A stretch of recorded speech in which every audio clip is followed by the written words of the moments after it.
ಎಲ್ಲ ನನ್ನ ಸಜ್ಜನ ಬಂಧುಗಳಿಗೆ ನಮಸ್ಕಾರ. ಎಲ್ಲ ಹೇಗಿದ್ದೀರಿ? ನೀವೆಲ್ಲರೂ ಕೂಡ ಚೆನ್ನಾಗಿರಬೇಕು. ಪ್ರತಿ ಬಾರಿಯೂ ವಿಡಿಯೋ ಮಾಡಿದಾಗಲೂ ಒಂದೊಂದು ಕಮೆಂಟ್ಗಳನ್ನು ಸೂಚಿಸ್ತೀರ. ಯಾರೋ ಮೊನ್ನೆ ವಿಡಿಯೋದಲ್ಲಿ ಕೇಳಿದರು, ಈ ಆಸೆ ಮತ್ತು ಈ ಅತಿ ಆಸೆ ಇದೆಯಲ್ಲ, ಇದ್ರ ಬಗ್ಗೆ ನಿಮ್ಮ ಅಭಿಪ್ರಾಯ ಏನಂತ. ಆಸೆ ಯಾರಿಗೆಲ್ಲ ಹೇಳಿ ಸ್ವಾಮಿ? ಲೈಫಲ್ಲಿ ಹಣ ಮಾಡಬೇಕು ಅನ್ನೋ ಆಸೆ ಇರುತ್ತೆ, ಲೈಫಲ್ಲಿ ಏನಾದರೂ ಸಾಧಿಸಬೇಕು ಅನ್ನೋ ಆಸೆ ಇರುತ್ತೆ, ಮನೆ ತಗೊಳ್ಬೇಕು ಅನ್ನೋ ಆಸೆ ಇರುತ್ತೆ, ಕಾರ್ ತಗೊಳ್ಬೇಕು ಅನ್ನೋ ಆಸೆ ಇರುತ್ತೆ. ಒಬ್ಬೊಬ್ಬರದ್ದು ಒಂದೊಂದು ರೀತಿ ಕನಸು. ಆದರೆ ಈ ಆಸೆ ಮತ್ತು ಅತಿ ಆಸೆಗೆ ತುಂಬ ವ್ಯತ್ಯಾಸ ಇದೆ. ಒಮ್ಮೆ ಶ್ರೀಕೃಷ್ಣ ಅರ್ಜುನನನ್ನು ಒಂದು ನದಿ ಹತ್ರ ಕರೆದುಕೊಂಡು ಹೋಗ್ತಾನೆ. ನದಿ ವೇಗವಾಗಿ ಹರಿದಾಡ್ತಿತ್ತು. ಆಗ ಶ್ರೀಕೃಷ್ಣ ಒಂದು ಕಲ್ಲನ್ನು ತೆಗೆದುಕೊಂಡು ನದಿಗೆ ಎಸಿತಾನೆ. ಅದು ವೇಗವಾಗಿ ಮುಳುಗಿಬಿಡ್ತದೆ. ಹಾಗೆ ಇನ್ನೊಂದು ಎಲೆಯನ್ನು ತೆಗೆದು ಎಸಿತಾನೆ. ಆದರೆ ಅದು ಮುಳುಗಲ್ಲ, ನೀರಿನಲ್ಲಿ ತೇಲ್ತಾ ಸಾಗುತ್ತೆ. ಆಗ ಶ್ರೀಕೃಷ್ಣ ಹೇಳ್ತಾನೆ, ಅರ್ಜುನ, ಮನುಷ್ಯನ ಆಸೆ ಎನ್ನುವುದು ಈ ಕಲ್ಲಿನಂತೆ ವೇಗವಾಗಿ ಮುಳುಗಿಬಿಡ್ತದೆ. ಲಘುವಾದ ಮನಸ್ಸು ಎಲೆಯಂತೆ ತೇಲಿ ಬಿಡ್ತದೆ. ಅಂದರೆ ಎಂತಹ ಪ್ರವಾಹ ಇದ್ರೂ ಕೂಡ ಆ ಎಲೆ ಸಾಗ್ತದೆ. ಇದರ ಅರ್ಥ ಇಷ್ಟೇ ಬಂಧುಗಳೇ, ಮನುಷ್ಯನಿಗೆ ಆಸೆ ಇರಬೇಕು, ಆದರೆ ಅತಿ ಆಸೆ ಇರಬಾರ್ದು.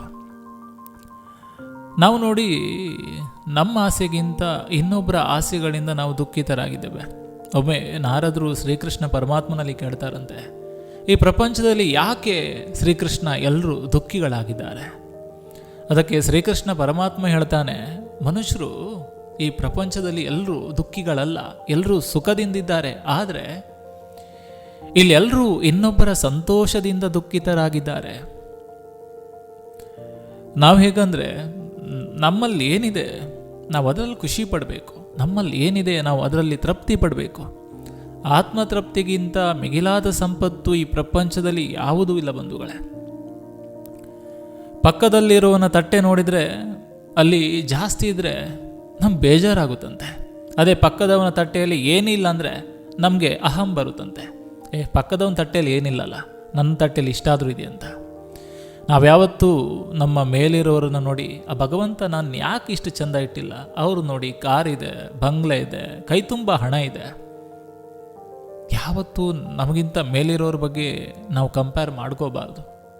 ಒಂದು ಬಾರಿ ನಮಗಿಂತ ಕೆಳಗಿರೋರು ನೋಡಿ, ಭಗವಂತ ಇಷ್ಟೊಂದು ಸುಂದರವಾದ ಜೀವನವನ್ನು ನನಗೆ ಕಲ್ಪಿಸಿದ್ದನಲ್ಲ, ಸಾಕಂತ ಖುಷಿ ಪಡಬೇಕಂತೆ. ನಮ್ಮ ಕೈ ಇದೆ, ಕಾಲಿದೆ, ಕಣ್ಣಿದೆ, ಕಿವಿ ಇದೆ, ಮಾತಾಡೋಕೆ ಅದ್ಭುತವಾದ ಧ್ವನಿ ಇದೆ.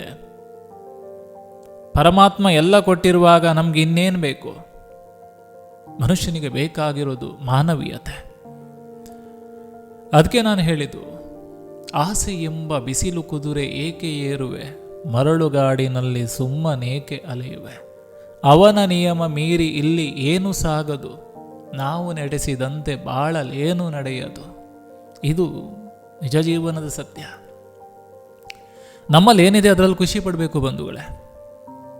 ನನಗೆ ಇಂತಹ ಕಮೆಂಟ್ಗಳು ನೋಡಿದಾಗ ಬಹಳ ಖುಷಿಯಾಗುತ್ತೆ. ಯಾಕಂದರೆ ಭಾವ ತುಂಬಿದ ಪದಗಳಿಗೆ ಜೀವ ತುಂಬುವುದು ನನಗೆ ಬಹಳ ಸಂತೋಷ.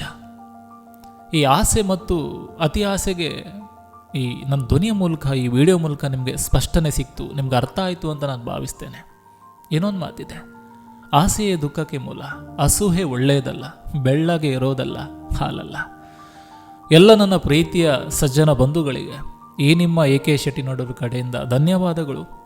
ಯಾರೆಲ್ಲ ವಿಡಿಯೋ ನೋಡ್ತಿದ್ರಾ ಲೈಕ್ ಮಾಡಿ. ಹಾಗೆ ಮುಂದಿನ ವಿಡಿಯೋದಲ್ಲಿ ಸಿಗ್ತೀನಿ. ಮುಂದಿನ ವಿಡಿಯೋ ಕಂಟೆಂಟ್ ಯಾವುದು ಬೇಕು ಕಮೆಂಟ್ ಬಾಕ್ಸ್ನಲ್ಲಿ ತಿಳಿಸಿ ಅಂತ ಹೇಳ್ತಾ, ಭಗವಂತ ಎಲ್ರಿಗೂ ಕೂಡ ಒಳ್ಳೇದು ಮಾಡಲಿ, ಇನ್ನೊಬ್ಬರಿಗೆ ಒಳ್ಳೇದು ಹಾರೈಸುವಂಥ ಹೃದಯವಂತಿಕೆ ನಿಮ್ಮೆಲ್ಲರಿಗೂ ಸಿಗಲಿ.